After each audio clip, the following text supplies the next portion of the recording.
Hello everyone.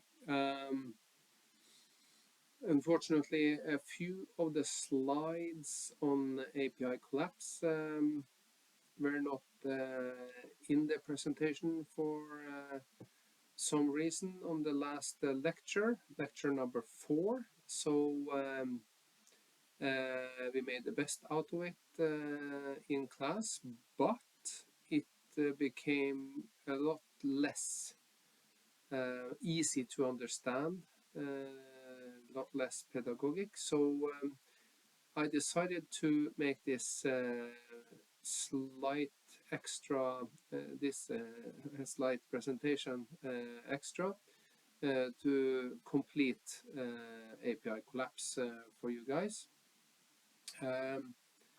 We will jump in and repeat from where we were. There are 4 categories. The middle category split in 2.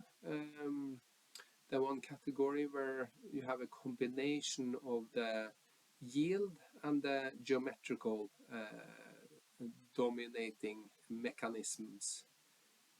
Yield being the strength of the material being the dominating mechanism in the blue number 1 area here, and the green area is where we have a purely mechanical mechanism that governs collapse or buckling, as it's very often referred to in this part of the curve. Yeah, and the limits, say the limit between 1 and 2, that's this limit. The limit between well, inside let's call it 2a and 2b, that's here. Sorry, the limit here. So because this is call it 2a and this is 2b, and on this side you will find elastic collapse, the green 3, number 3. Yeah, any value above this limit.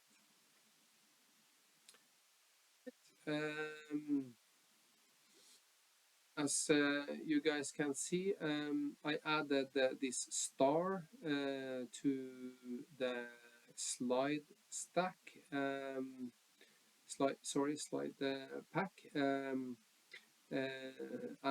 this is to show the constants that go into the T criterion deciding the limit, the mathematical equations made by API to differentiate and separate the different categories.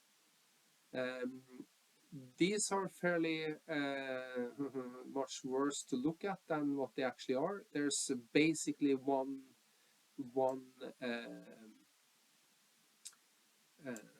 variable, and that's y inside here.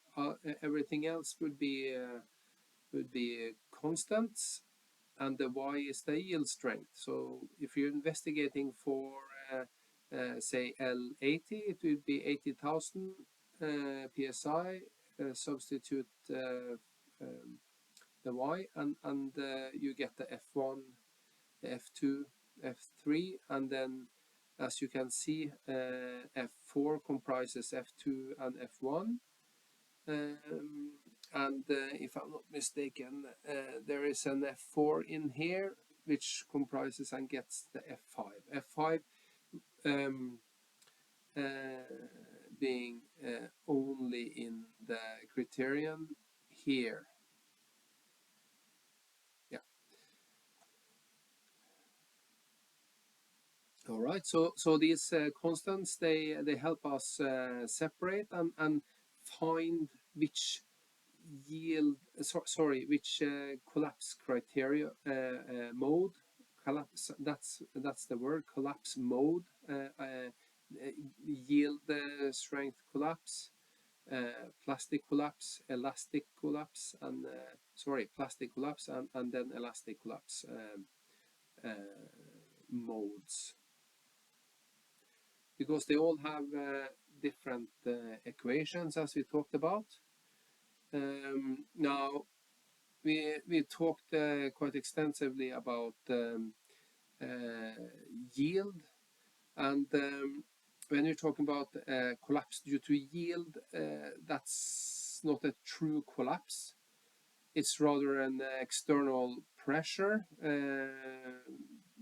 which is the dominant um, stress for all collapse criterions, external pressure, um, and it only generates yield at the inside wall of the tube, like we talked about before. So when I said that there's very little to no difference between uh, collapse definition in the yield area, there is the difference that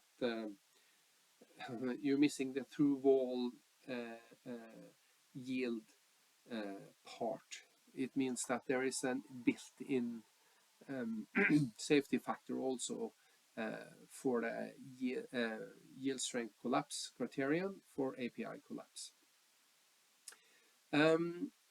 The formula is quite straightforward. It's the D outer diameter and the T the wall thickness, and it's the yield strength, and then you get your collapse or the yield on the inner side wall of the pipe.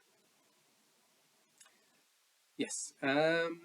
And at the other end of the scale, we have the elastic collapse, the formula here being also extremely straightforward, and remind everybody that the yield does not go into that formula, and tension does not affect collapse for at all for the elastic collapse mode. You can see that's not the case for transition collapse and plastic collapse, where you have a correction factor here, yield E, it says. We're going to look at that formula, which also was missing from the slide pack on Thursday. Again, sorry about that. Yeah, and we use the constants here, the F's, as we saw on previous slide, in order to find the yeah, it's called the minimum performance, right? And it has a built-in safety factor. The minimum performance would be higher, but the minimum performance plus a safety factor. That's how this calculation method was made back in the day, 1960s. Yeah, and here is the correction factor. This correction factor is meant to represent a triaxial condition, which means that the axial stress is put in, the yield stress is put in, and then you get this corrected yield strength. So you subtract a small portion of the yield strength in order to try to get the triaxial condition, and it's valid only for the modes made by API in yeah the plastic and the transition collapse. All right, and a listing here showing the steps. First, calculate F1 through F5. Only input is the yield strength that you pick for your pipe. If you pick an L80 or if you pick a P110, two different yield strength inputs. Then you get the D over T criteria for the three boundaries, and you can determine which collapse mode you will have to investigate. Then, since transition and elastic, plastic, there should be plastic collapse here, sorry about that.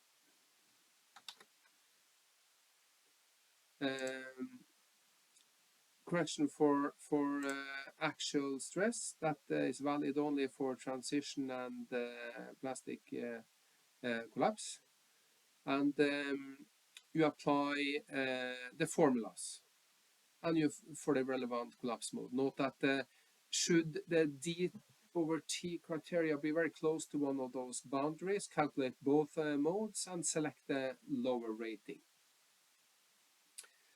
Just as a as a call it reflection, we see here a formula how well all the formula put together, here being the elastic, here being the transition collapse. This is the formula how it would be calculated, and here being the plastic collapse, and then the yield strength collapse on top here. Yeah, and everything is empirical in this range. And should you extend all the graphs on top of each other, you'll find that it looks something like this. Yeah. That's about it. We talked about actual strength. This is an old slide, so I think that's it. I will have to update you guys with the correction that I made. There was a small writing error here that needed to be updated. So yeah, I'll upload this video for you guys, and at the same time make a note that on slide 20 there was shifting. All right, see you tomorrow. Cheers.